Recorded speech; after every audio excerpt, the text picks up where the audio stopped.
Numbers 31, the slaughter of Midian.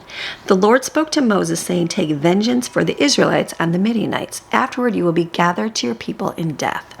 Moses spoke to the people, saying, "Arm men from among you at war, so that they may go against Midian to execute the Lord's vengeance on Midian, because they seduced Israel to participate in idolatry. 1,000 fighting men from each tribe of all the tribes of Israel you shall send to the war." So out of the 1,000 of Israel, 1,000 from each tribe were selected, 12,000 armed for war. Moses sent them, 1,000 from each tribe, to the war, and Phinehas, the son of Eleazar the priest, to war with them, and the sacred vessels of the sanctuary, and the trumpets to blow in the alarm in his hand. They made war against Midian, just as the Lord had commanded Moses, and they killed every male.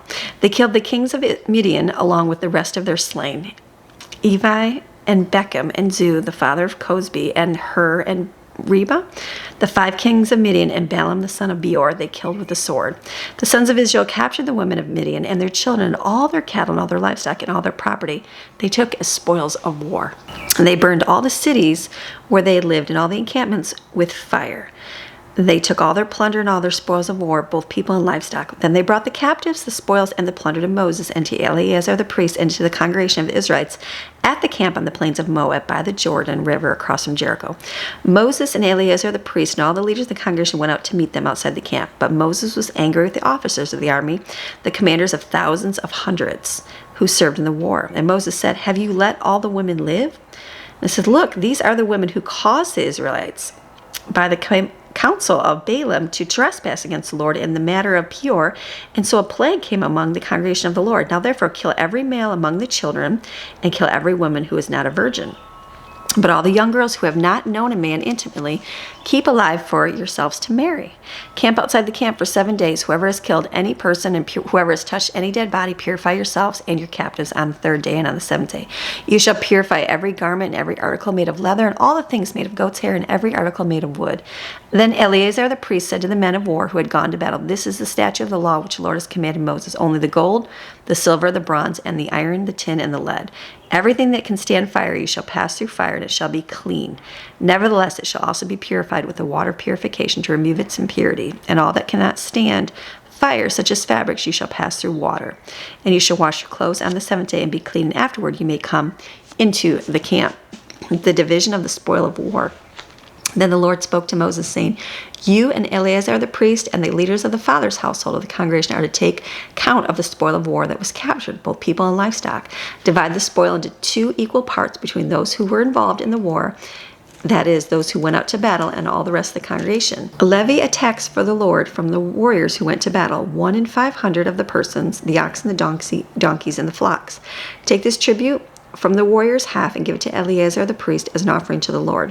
From the Israelites half of the spoil you shall take 1 out of every 50 of the persons, the oxen, the donkey, the flocks, and all the livestock, and give them to the Levites who are in charge of the tabernacle of the Lord."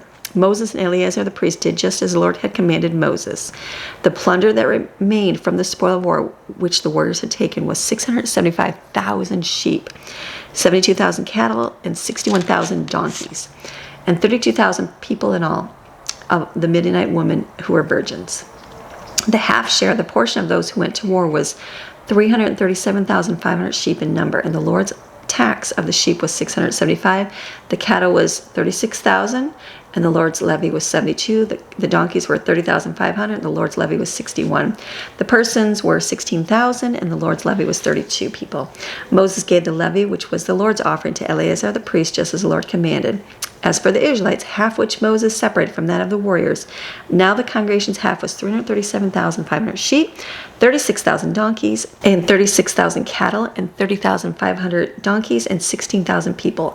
And from the Israelites' half, Moses took 1 out of every 50, both of persons and animals, and gave them to the Levites who were in charge of the tabernacle of the Lord, just as the Lord had commanded Moses. Then the officers who were over the thousands of the army, the commanders of the hundreds and thousands, approached Moses, and they said to him, "Your servants have counted the warriors under our command, and not one man of us is missing."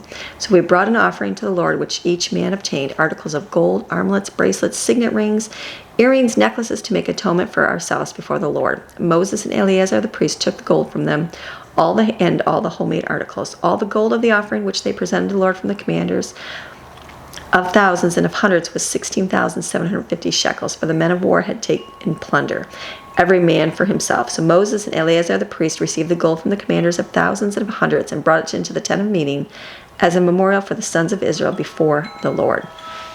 Lots of spoils from the war there. So this is your daily Bible chapter reading God's Word Monday through Friday. See you tomorrow.